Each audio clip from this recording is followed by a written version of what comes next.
యారాడలో విషాదం చోటు చేసుకుంది. ఇటలీకి చెందిన విదేశీయుడు యారాడ సముద్రంలో స్నానానికి దిగి మృతి చెందాడు.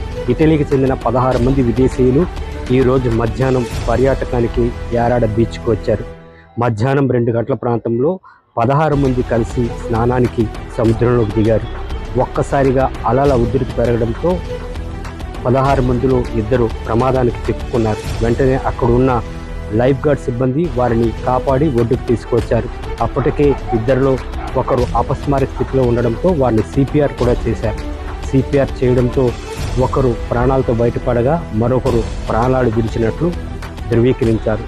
వెంటనే అక్కడున్న సిబ్బంది స్థానికంగా ఉన్న ఆసుపత్రికి తరలించారు. అయితే ఈ ప్రమాదానికి గల కారణం లోతు ఉంటుందని చెప్పినప్పటికీ కూడా పట్టించుకోలేదని అక్కడ ఉన్న సిబ్బంది చెప్తున్నారు. దీనిపై పోలీసులు కేసు నమోదు చేసి దర్యాప్తు చేస్తున్నారు.